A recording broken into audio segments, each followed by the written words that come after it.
So this is an explanation of how to play the classical guitar etude, the piece that is just before this on my YouTube channel.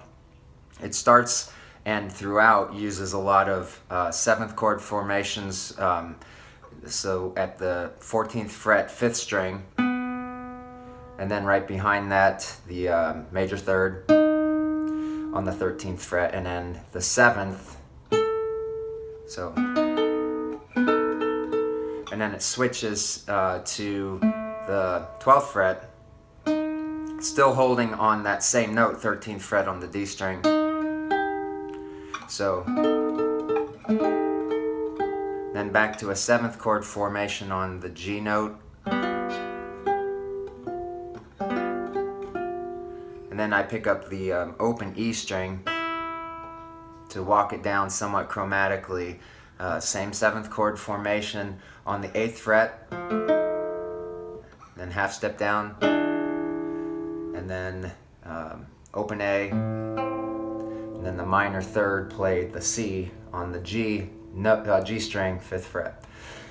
So that's just the introductory phrase. Now we get the arpeggio section, and the way that's played is 3 notes on the A string, open A, and then hammer onto the 3rd fret, then hammer onto 7, and then your pinky has to form a bar up to the D string 7. So what you get is, and then the first finger does a bar on the top 3 strings. So you know you have the makings of a standard A minor bar chord, but with the, so that is something that I would suggest practicing in certain pieces, like the,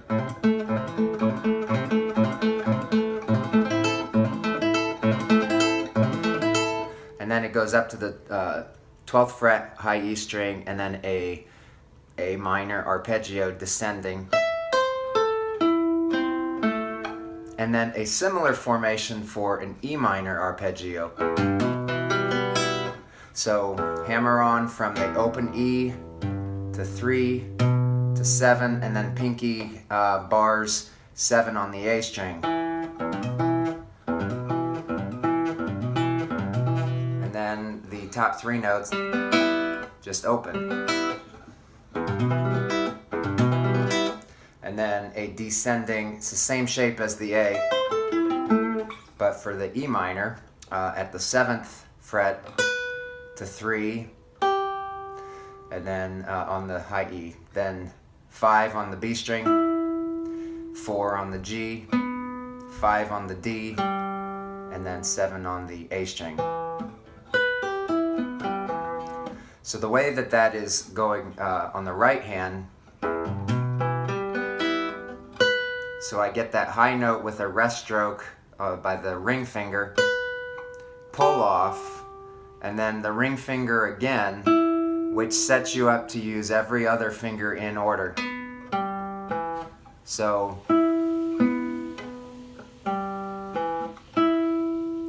ring, middle, first finger, thumb.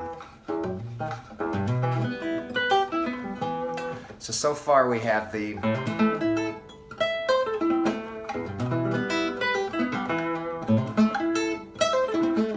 and then the, to put some musicality to it, the second time through the A minor, and then it's the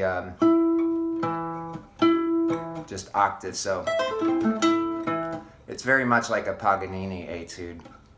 So on the 3rd string, 9th fret, and then the 12th fret of the low E string.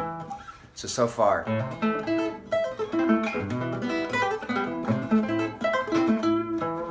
Repeat.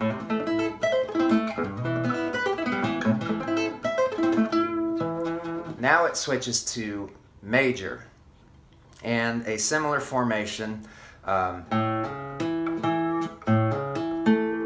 So open A, then the major third at the 4th fret.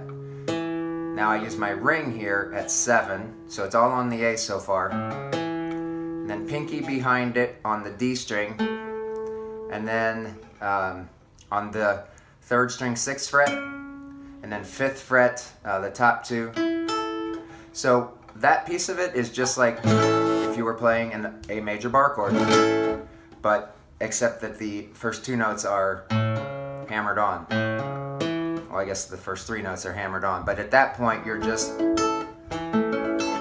then on the right hand,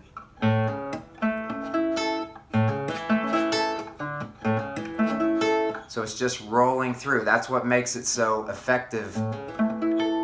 And then up to the 12th fret again, same as before, except this time it's major.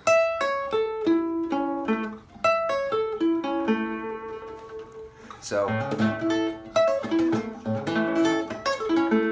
then it goes to a G major formation, but it plays off the open G string first. So hammer onto the 3rd fret, and then on the A 2nd fret, and then hammer onto the 5th fret, and from there you get the G major bar chord. And once you get that, it's going to serve you for the next few shapes. And then up to a G major at the 10th fret, pull off to the 7, and then 8, 7, 9, 10.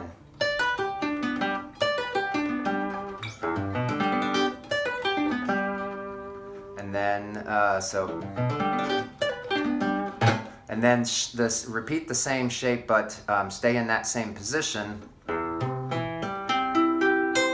So it's a C major bar chord, except you're playing an open E, hammer onto the 8th fret, and then on the A string, the 7th fret, hammer onto 10, and then 10 on the D string, and then 9, 8, 8.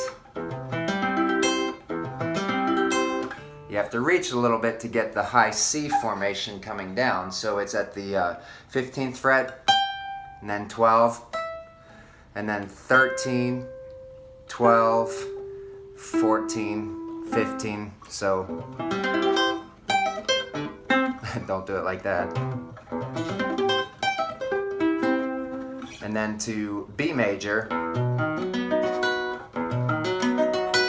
So open E, hammer to 7, and then 6 and 9 on the A string, and then just like a B major bar chord.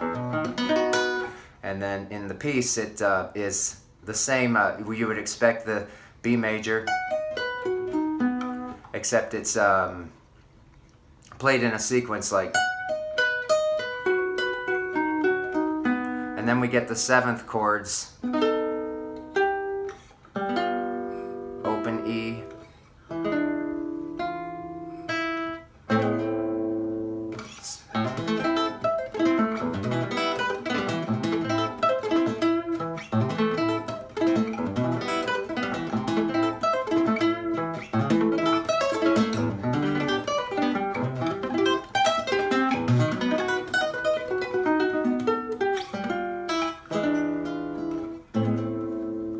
this helps.